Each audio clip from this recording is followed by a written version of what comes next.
Today,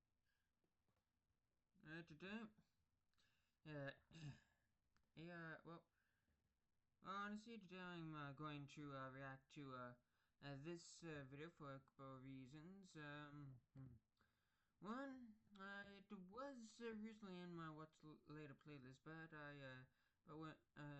decided to try to get rid of videos that wouldn't make good reaction videos. I decided to include this since, I didn't want to make my content too political.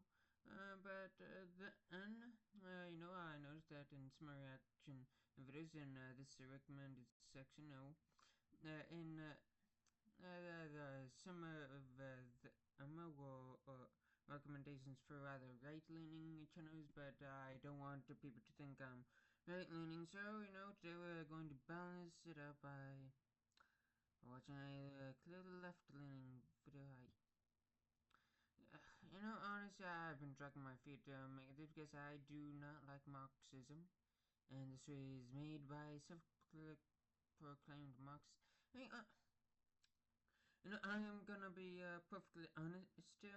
I don't really see the difference between communism and Marxism. I mean, I guess Marxism is its own brand of communism, but yeah, honestly, see, communism as a bit of an umbrella term for in a way, or well, actually, no, I guess umbrella term isn't the correct term. No. Communism is a as economic and governmental system that and Marxism is one of its sub categories and all that. Kind of like how there is, democracy, and the different, I guess one would say, flavors of democracy. Mm. Uh,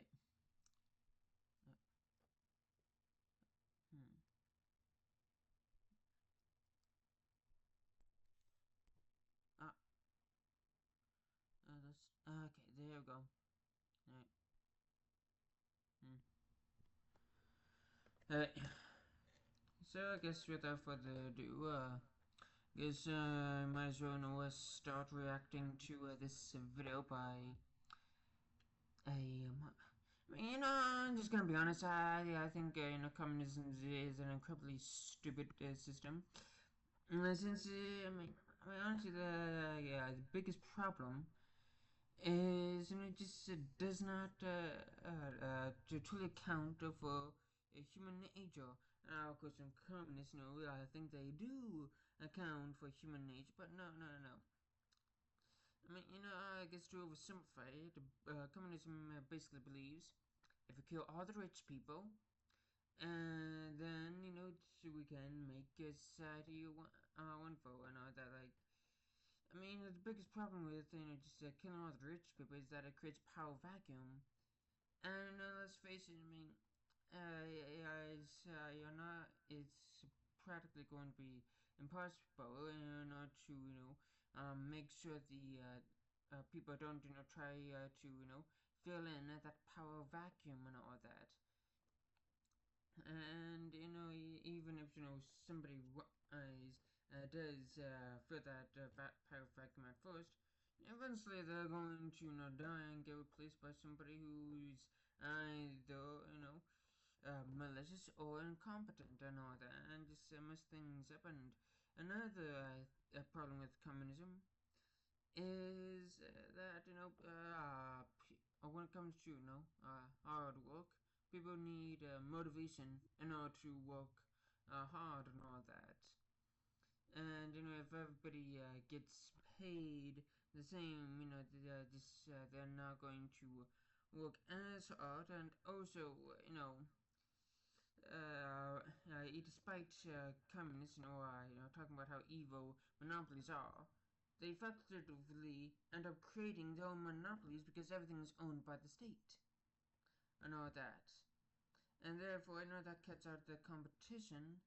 And so, yeah, I mean, honestly, it ends up being that the only competition they have is competition from other countries and whatnot.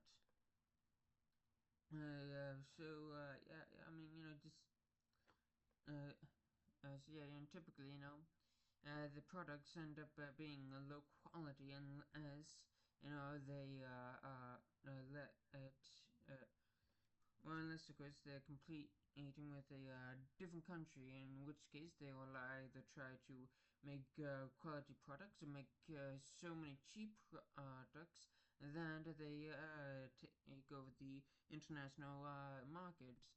And let's face it, it's a lot easier to make a lot of cheap things instead of making a lot of high quality things and all that. I mean, you see that with China these days.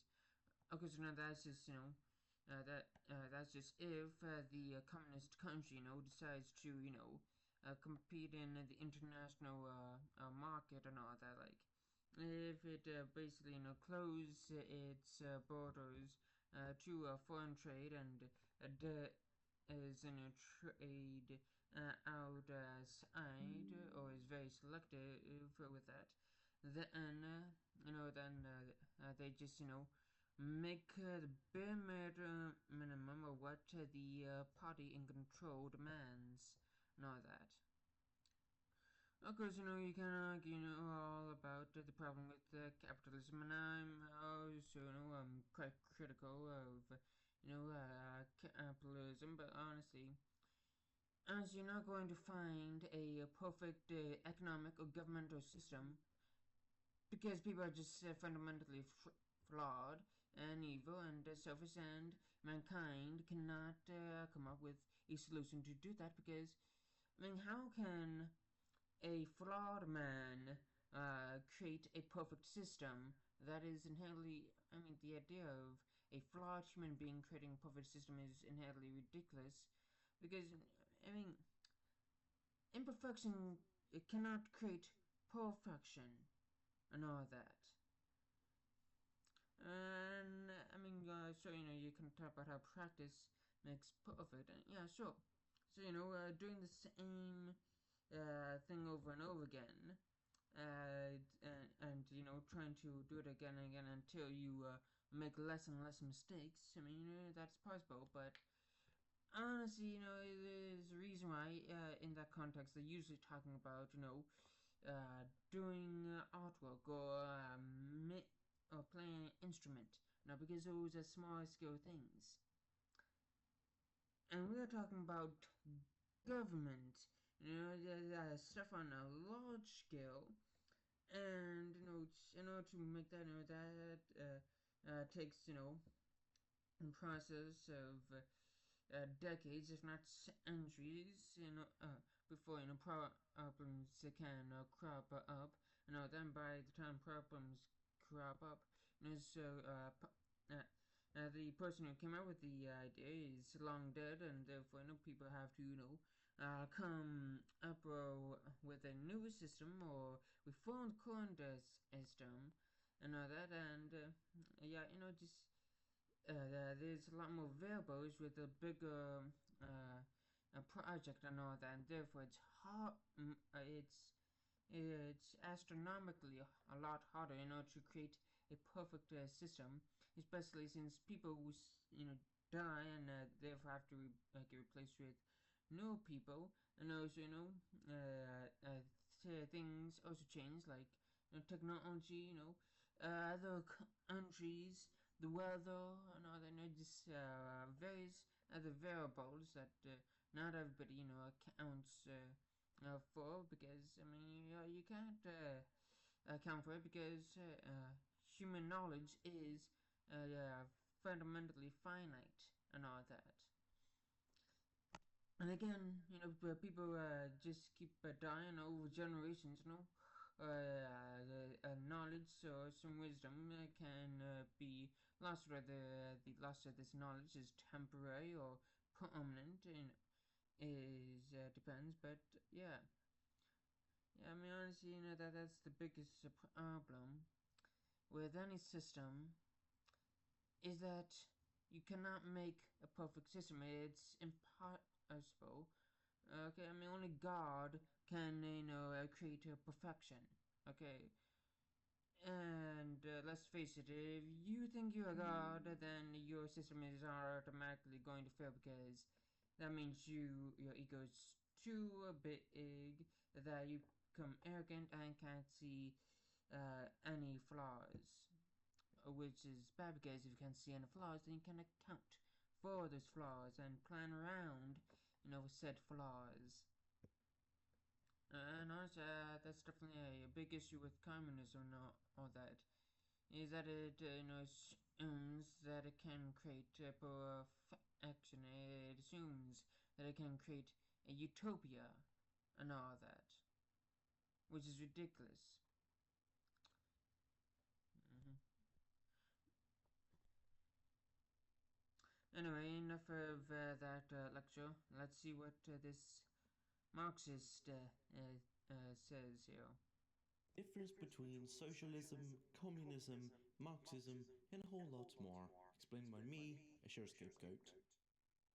There is a lot of confusion about these terms: socialist, communist, people calling Obama socialist communist without really having any proper idea. Yeah, yeah. I mean, Obama is definitely not communist. Okay, I mean, you could make an argument that he, slightly leans towards socialism, but socialism is not communist. Okay, I mean, what socialism mostly just argues for is a bigger government that takes care of the needs of the people and all that. Basically, replacing a lot of services with the government funded services and all that.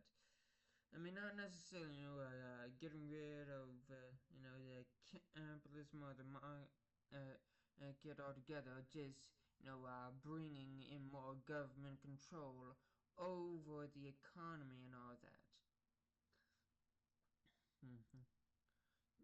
Which, and socialism, like communism, definitely has its flaws and all that. Honestly, I think a good system probably is one that is a bit of a balance between full and free market and, a socialist government and all that. Just good balance and all that. Like, with some things like that should be funded by the taxpayers, but with other things, there should be a market competition and all that in order to create the best quality item for the cheapest amount of money, and all that. But yeah, honestly, the government should definitely be there in order to make stop the creation of monopolies and all that, in order to uh, encourage, the one of the best parts of capitalism, which is a bit of competition and all that, and not too much competition, because then depending on the service being provided, that can get just too ridiculous and all that. But yeah, just enough competition for the right kinds of services and whatnot. But yeah, definitely things that people just need should be provided by the government and all that. But yeah, honestly, I guess you could go into argument of which things should the government control and which things should the private citizens control and all that. Of what those things mean. And this has pretty much always been a problem with socialism and communism. It even says so in the preamble. Yeah, that is true. But it's gonna say the preamble to the Communist Manifesto here. To the Communist Manifesto. Yeah. Okay, Spectre is hunting me up. The spectre of communism.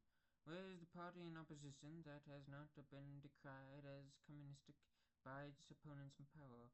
It is our time that communists should openly, in the face of the whole world, publish their views, their aims, their tendencies, meet this nursery tale, the spectre of communism, the manifesto of the party itself. To this end, communists of various nationalities have assembled in London and sketched the following manifesto.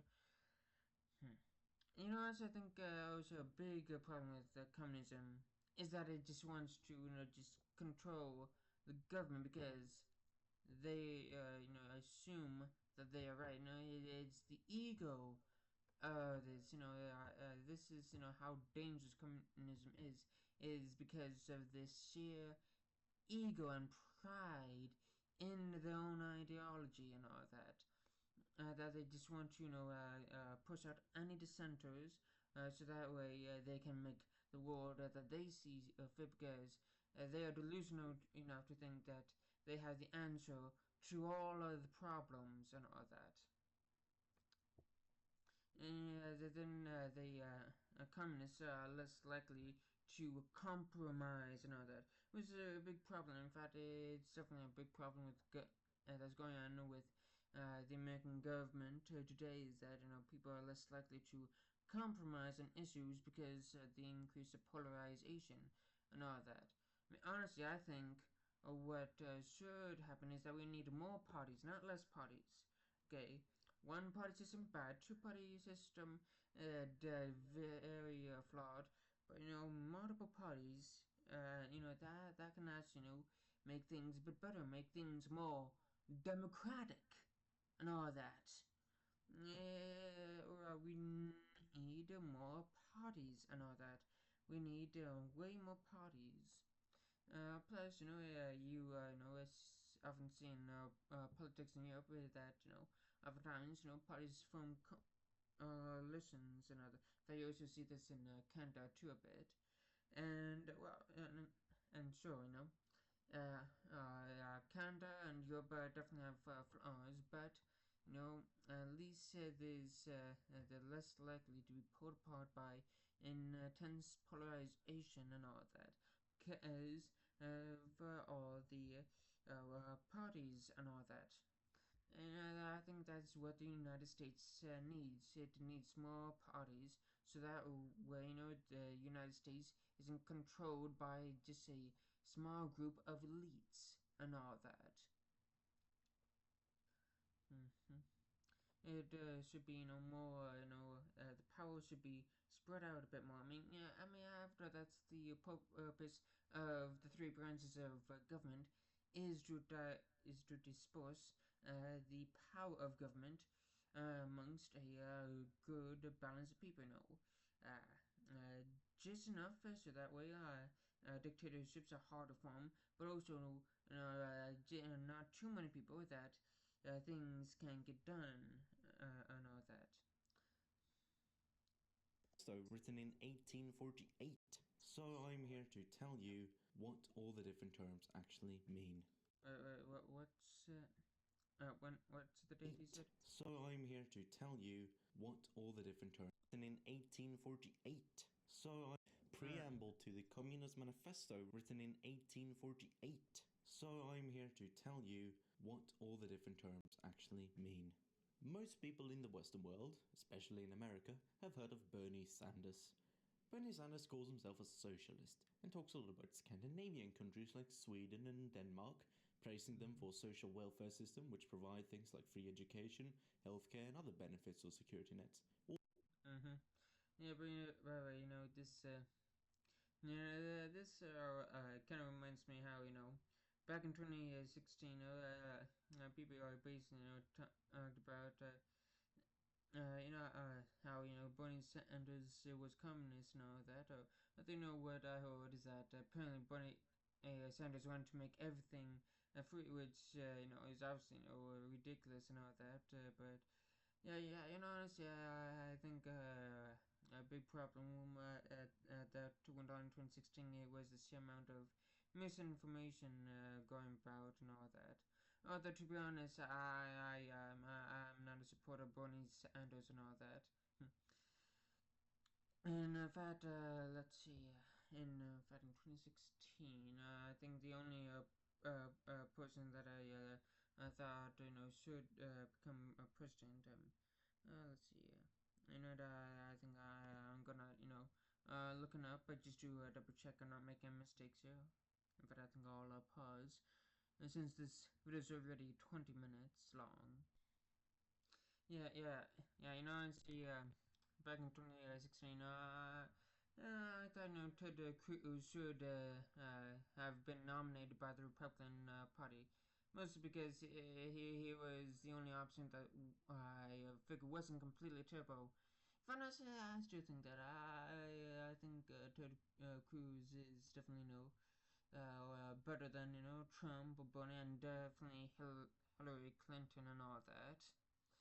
But of course, Ted Cruz didn't get nominated, and it was a battle between Donald Trump and Hillary Clinton and all that.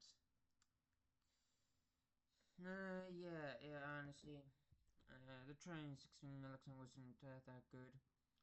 Um, of course, I was just a teenager back in 2016, that. Yeah, I just figured that it was a battle between two evils, and the but I just had to pick which one was the lesser evil and all that. Hmm. I kind of came to the conclusion that Trump was probably the less evil, because if the media portrayed him and all that, and the media basically portrayed Trump as just this idiot and all that, and I figured, well, it's better to have a person who's evil but stupid than a person who's evil than smart, since a person who's both evil and smart is more dangerous than a person who's evil and stupid and all that. So yeah. I figured that Trump was the lesser evil, while Hillary Clinton was the greater evil and all that. Eh, uh, hmm. Honestly, I think that's enough talk about politics in this video about politics. I'm probably not gonna stop talking about politics though. Welfare system which provide things like free education, healthcare and other benefits or security nets, all paid for by the government. Scandinavia is, wrongly, even by a lot of people within Scandinavia itself, I know because I lived there myself, called socialist.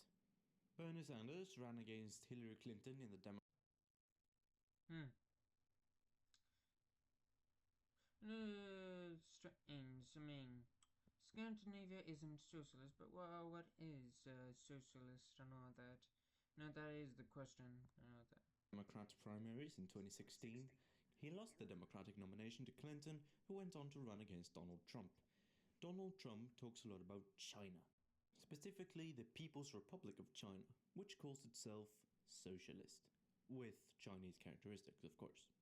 Donald Trump.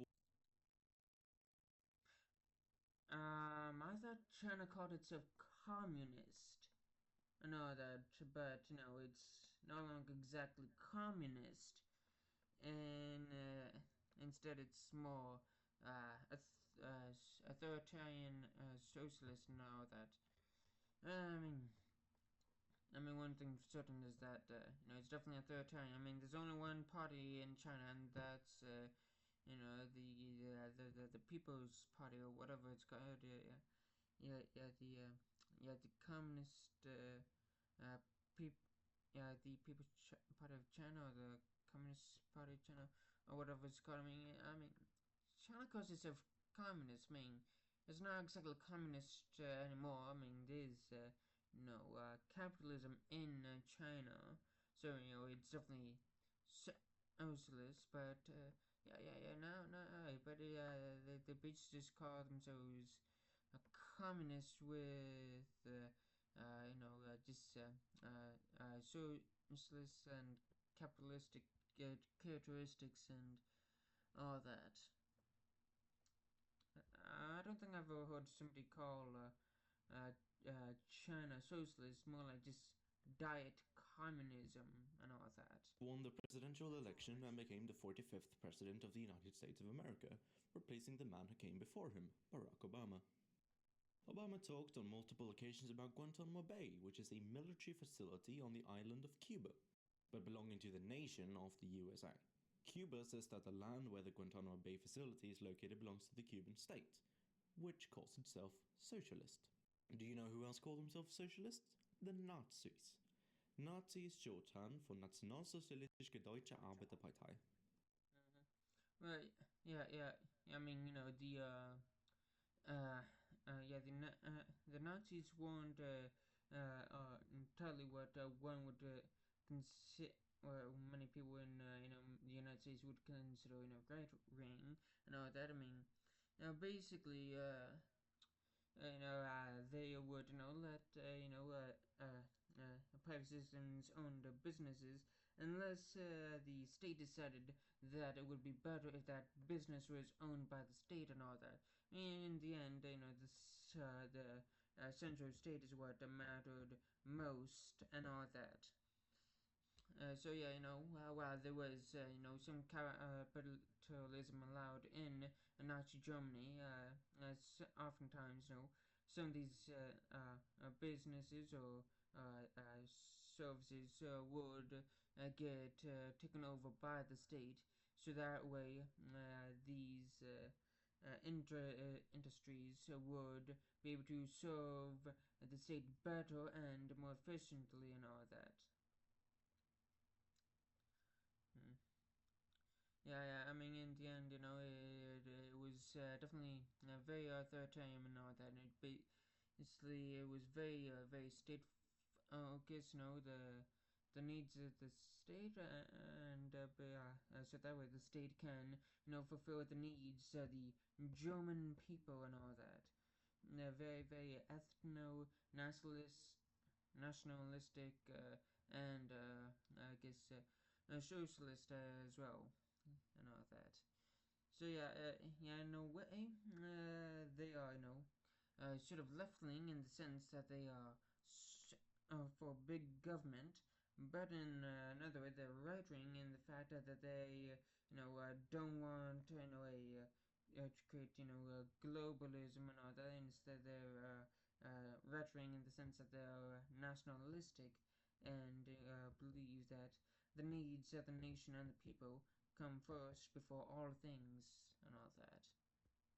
Which translates to the National Socialist German Workers' Party, NSDAP. So, what does Sweden, Bernie Sanders, China, Cuba, and the Nazis have in common? Well, in practice, nothing. Sweden, not entirely unlike China, is a country with a mainly capitalistic free market system, but with some government intervention and social security paid for by the raising of taxes on those who earn more. Cuba is what many in the world would call communist, choosing not to rely on a private. Yeah. I mean, of course, it would be communist. I mean, at the very least, it was communist during the 1960s and all that. I mean, that is why a lot of why American didn't like Cuba, and the Soviet Union liked Cuba and all that, and that's what eventually led to the Cuban Missile Crisis and whatnot. I mean, I would argue that Cuba is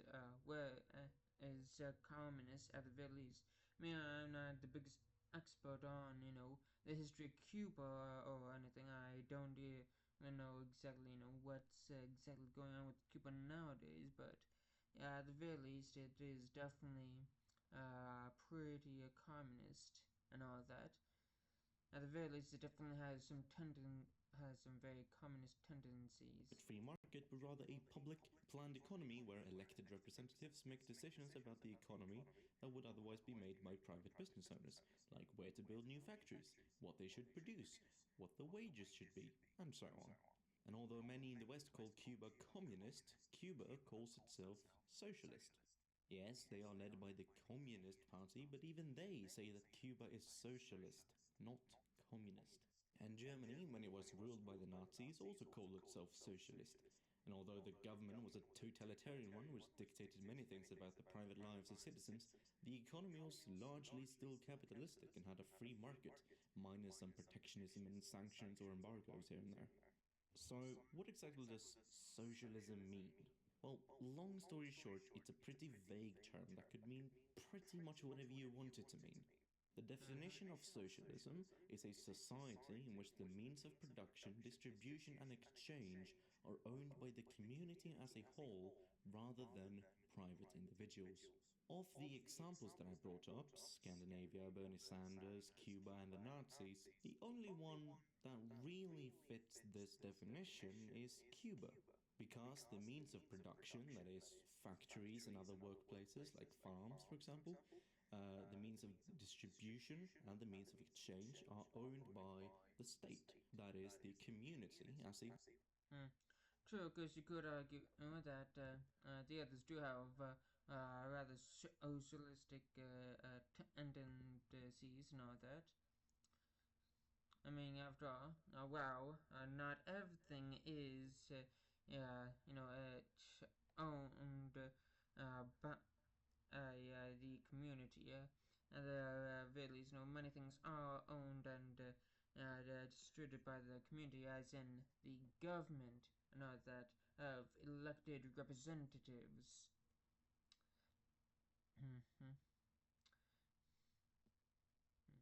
Other honestly, I guess a big problem with having a one-party system is that it eventually becomes more of a oligarchy than a democratic republic and whatnot.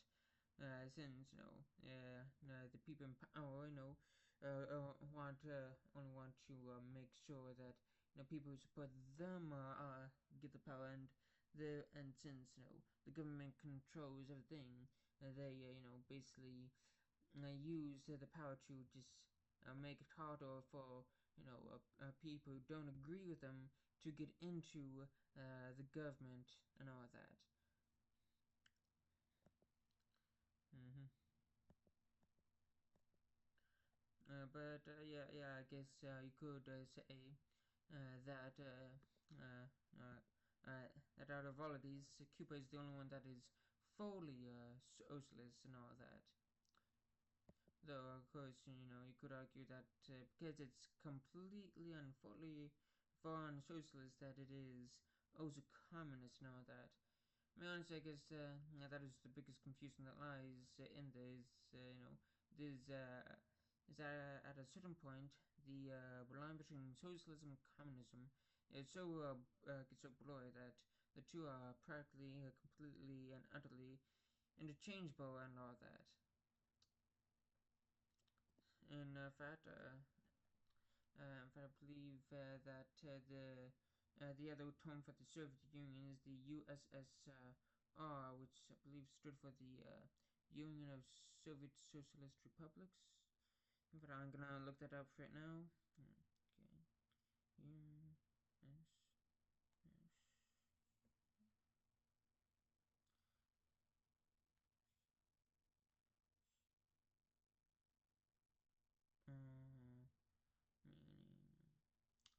Yep, yeah. Union of Soviet Socialist Republics. If I was correct. So yeah. So yeah, the Soviet Union, basically the poster boy of communism, did to call itself socialist and all that. Other workplaces like farms, for example, the means of distribution and the means of exchange are owned by the state, that is, the community as a whole.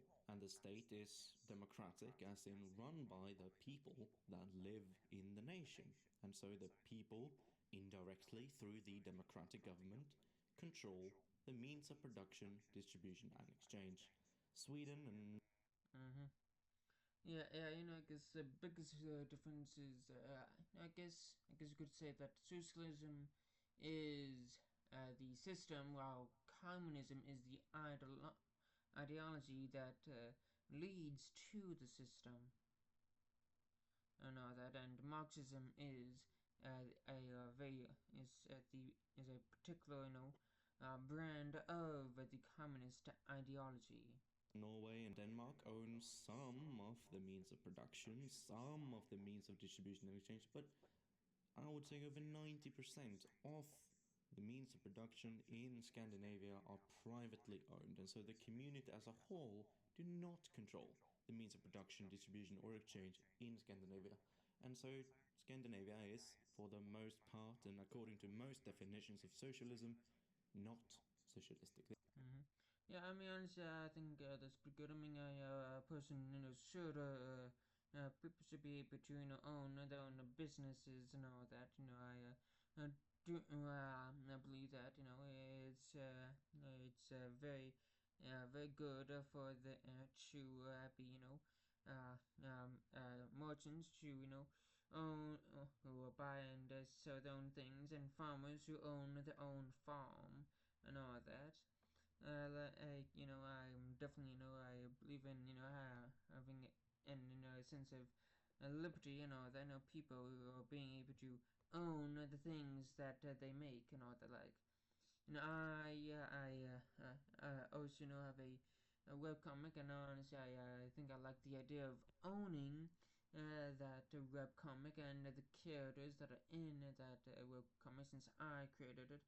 I'm the one that drew it, writes for it, and came up with the idea. Then therefore, it makes sense that I should own it and not with some government and all that. Since I figured that I know how to use it best, and not somebody who did nothing and had nothing to do with the creation of said thing and whatnot. So yeah, definitely do think that people should be able to own their own things and all that. Now, should everything be controlled by private citizens? Of course not. There are some things that should be controlled by the government, so that way, it's a lot harder for services that are essential for the prosperity of both the individual and the community to be denied by some individual being greedy and selfish and whatnot. Of course, that's not to say that oftentimes government-owned services aren't often used by a small collection of greedy individuals and all that, or basically probably run because of incompetent individuals. I mean, like I've said, no system is without its flaws, because pretty much every system on Earth is created by human hands, and let's face it, people are just fundamentally flawed, and therefore, like I've already said, imperfect people cannot create perfect things. They are capitalistic, following an ideology called social democracy, which I will talk about in a minute. So, I've given you the definition of socialism, or more accurately, I've given you the definition of a socialist society. Socialism, the ideology, is trying to achieve that kind of society. It's what's called an umbrella term, encompassing multiple other terms within it that branch away further. So let's create a nice little infographic thing, right? We have socialism on the left and then capitalism on the right. Simple enough. Under socialism, we have communism. Now, communism is an ideology that strives to establish communist society, which is stateless, moneyless, and most importantly, classless. Think Star Trek. The economics of the future is somewhat different. You see, money doesn't exist in the 24th century. No money? You mean you don't get paid? The acquisition of wealth is no longer the driving force in our lives. We work to better ourselves and the rest of humanity. Now, communist society. Yeah, yeah. Very, very nice. I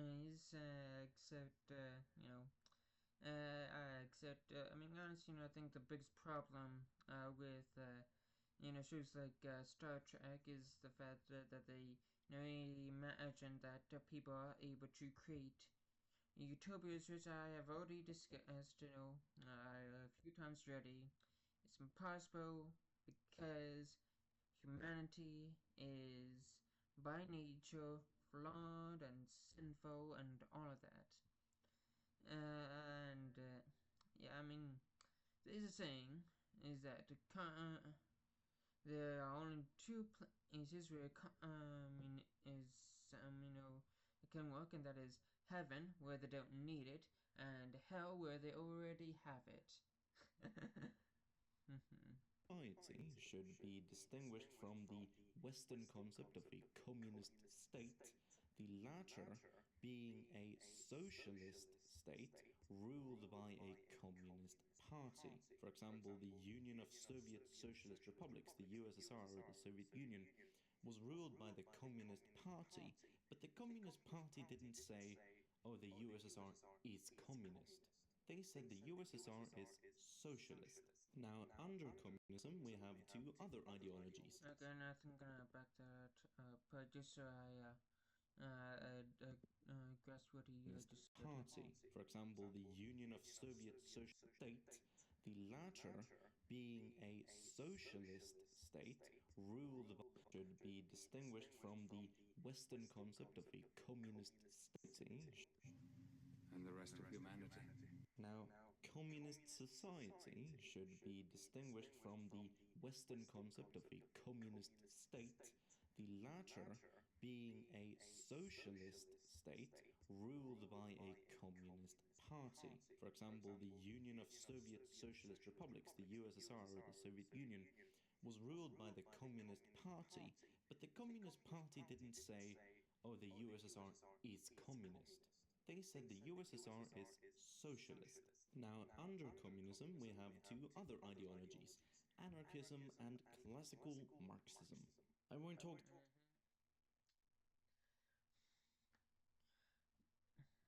Yeah, I mean, honestly, okay, I kind of got exactly what was going to say, but yeah, I mean, honestly, I think the big problem with getting rid of money. I mean, money, evolved out of trading objects and things, and basically possessions and all that. Basically, money kind of represents the both the hours you worked and the quality of the hours that you worked and all that.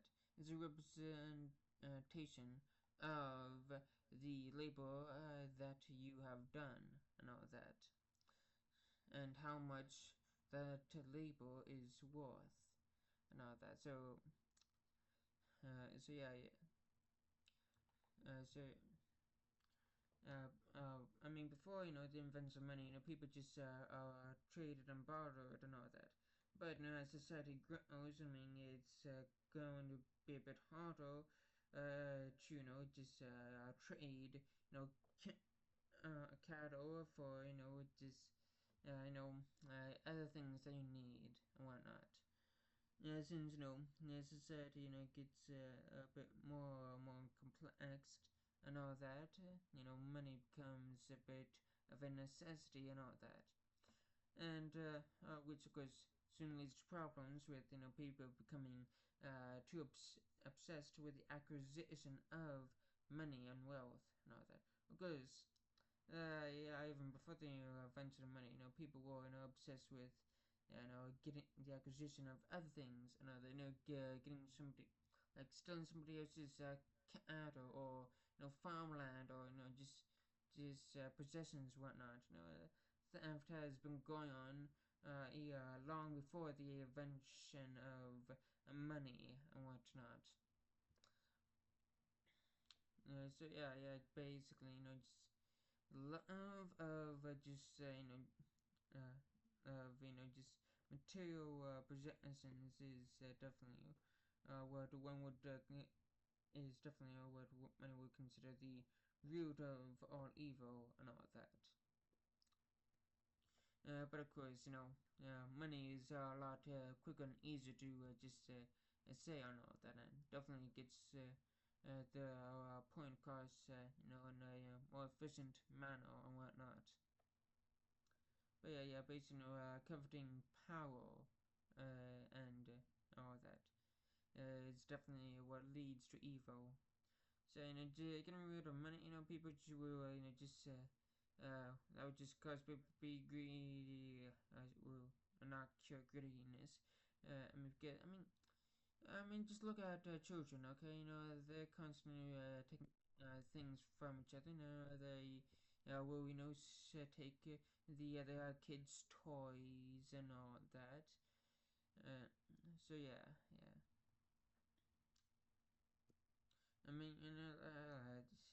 There's a problem with communism and all that is that it tries to just fight against nature and all that, just human nature. Talked how much about anarchism in this video, that will be for which is just ridiculous and all that. or another time, but essentially the difference between Marxism and anarchism is that classical Marxism believes in a transition between capitalism and communism called socialism, whereas anarchism seeks to establish communism directly after the overthrow of capitalism and not go through a transitionary period. That said, anarchists still count as socialists.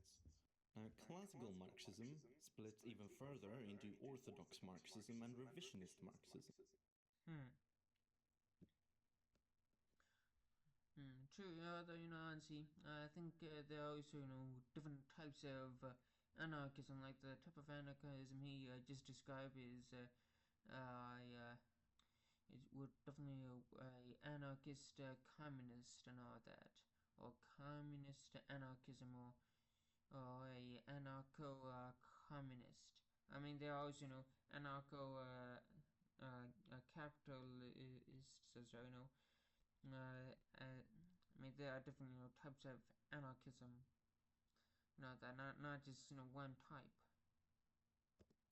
Orthodox Marxism is essentially a continuation of classical Marxism, but was developed after the death of Karl Marx.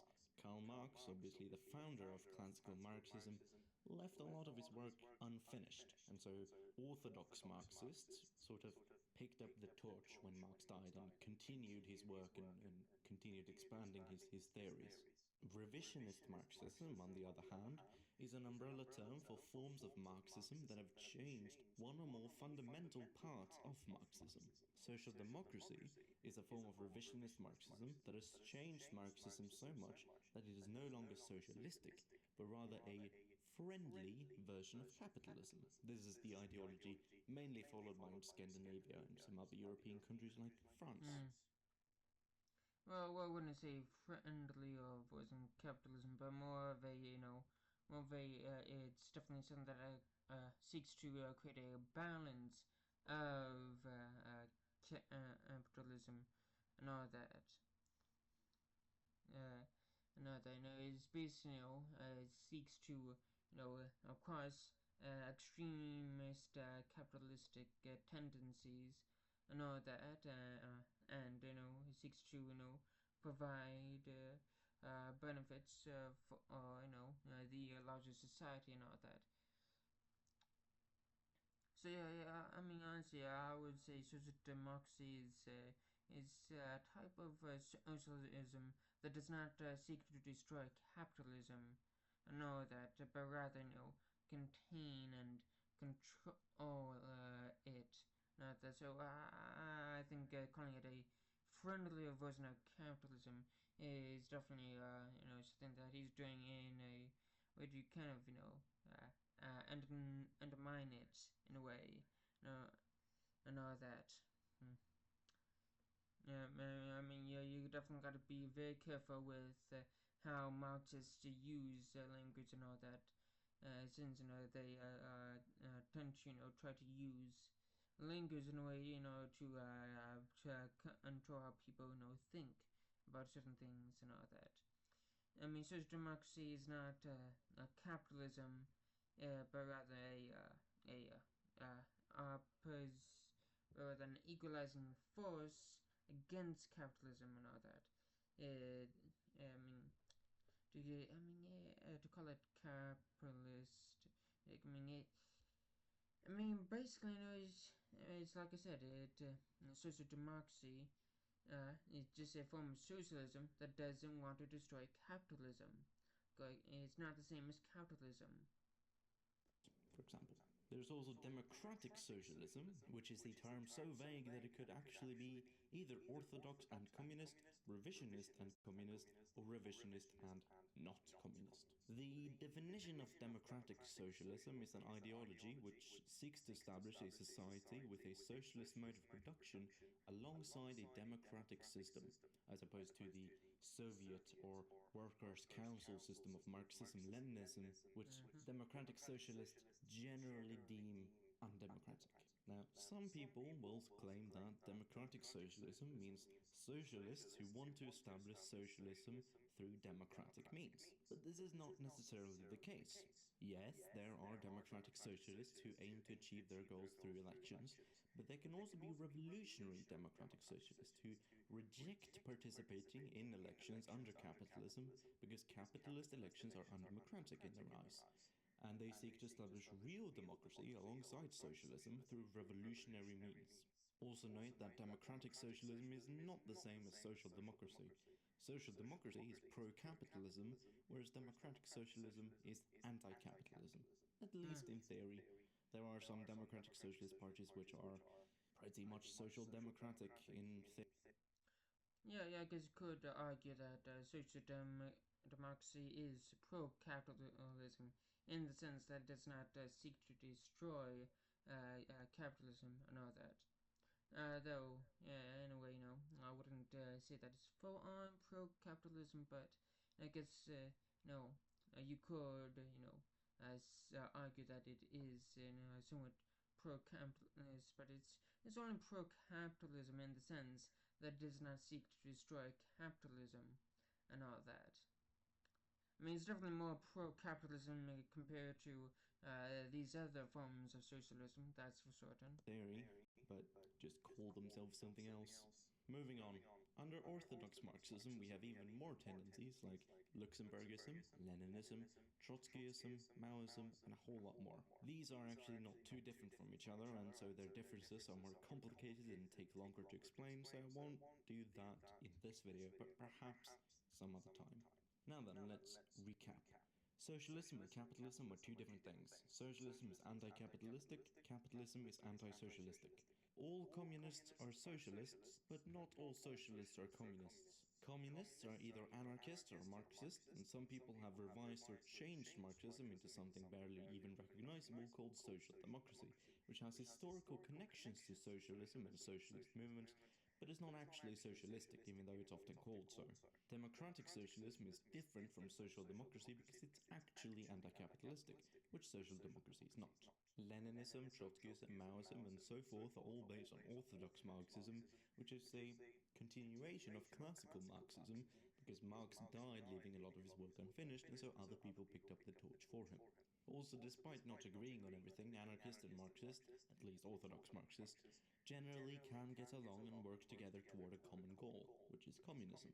If you would like to learn more about socialism and how it works, or how it could work, or if janitors are going to be paid the same as doctors, or if it goes against human nature, or any of the other frequently used arguments, go to socialism101.com, which is a website that I created in order to answer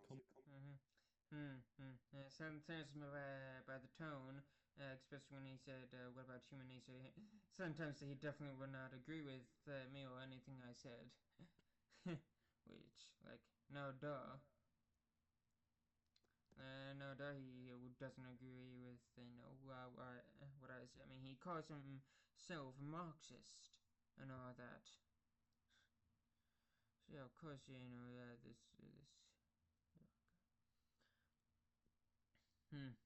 Let's see, the more I learn, the less I understand. Yeah, I guess, could to say that.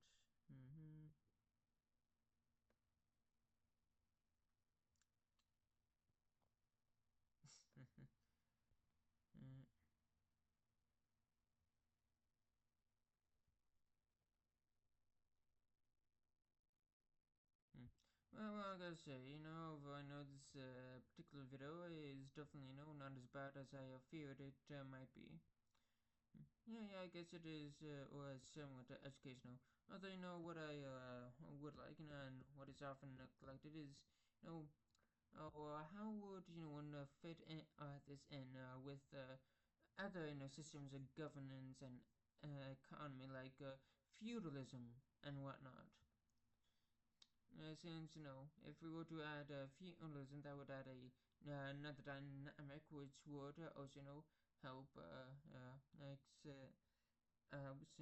bring about a greater understanding of the difference between socialism and capitalism and the relation of since socialism by its nature is not just economic but also very much political, while capitalism is way more economic than it is political. And sure, that capitalism does have some political tendencies, but it's more economic, while socialism is inherently more political and well, I guess you could say socialism is equally political as it is economic and all that. Meanwhile, feudalism is more political than it is economic. But feudalism does, have some economic tendencies and all that. And as Marx did, talk about a little bit about feudalism and all that. But he basically, saw, society as evolving and all that. Just a great, arc of progressiveness and all that. Which history is not a straight line. It has never been a straight line. If anything, I think history is the best analogy for history. And I don't know if I'm the first one to come up with this analogy or not, but I have come up with a analogy that history is like a spiral staircase. Now, history is a spiral staircase, and that humanity is constantly falling down this spiral staircase and all that. And I do believe Tolkien once said that history is the long defeat or something and all that. But yeah, history is just a spiral staircase that humanity is falling down. Now, every once in a while, humanity does, stop falling down and try to, crawl his way and back up the spiral staircase. But eventually, humanity inevitably, continues just falling down the spiral staircase of history and all that. If anything, there is no progression, only regression, and the fight against regression and all that. Though, of course, in many ways, I think not a lot of things have really changed. Now that people are still generally people, and there have been improvements and marks of progress, but there has also been a lot of regression and uh, and and whatnot. But yeah. I mean, honestly, I think now Winston Churchill did say that history is written by the victors and all that, but honestly, I disagree with that quote. I think a better quote would be that history is written by the survivors, not the victors and all that. I mean, you definitely see that often with much of history and all that. How there are multiple sides to a story and all that. Like, the English perspective of the Hundred Years' War and the French perspective of the Hundred Years' War. Like, England lost, but they still have their side of the history regarding the Hundred Years' War and all that. Uh, like the narrative of the Hundred Years' War is not entirely written by the French, despite the fact that the French won the Hundred Years' War. And all that, and also there is also revisionist history and all that. Wanting to fight against the narrative that was put forth by the victors and all that. So yeah. Anyway, I think that's I think that's enough here.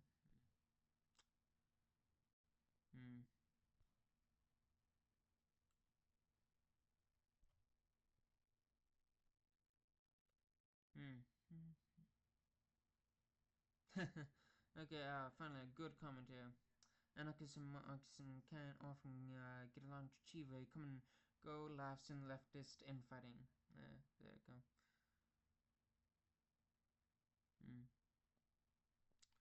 Yeah, honestly, a lot of his comments aren't pretty good. Yeah. And so I guess it's not too surprising and all that. Yeah. I mean, oftentimes when you find these videos that are made by extremists, oftentimes the communities aren't that good, and it's just an echo chamber basically. I mean, honestly, I'm anti-extremists on both sides and all that. I guess you could say I'm an extreme centrist and all that. I'm an extreme centrist. I guess you could say I'm very much against extremism in general and all that. I'm extremely against extremism, and therefore I'm an extremist against extremists.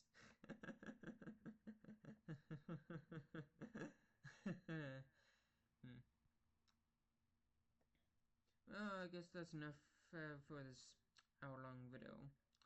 Anyway, have a good day and goodbye. Oh, and also, I just remembered I forgot. Remember to leave a like, a comment, and subscribe.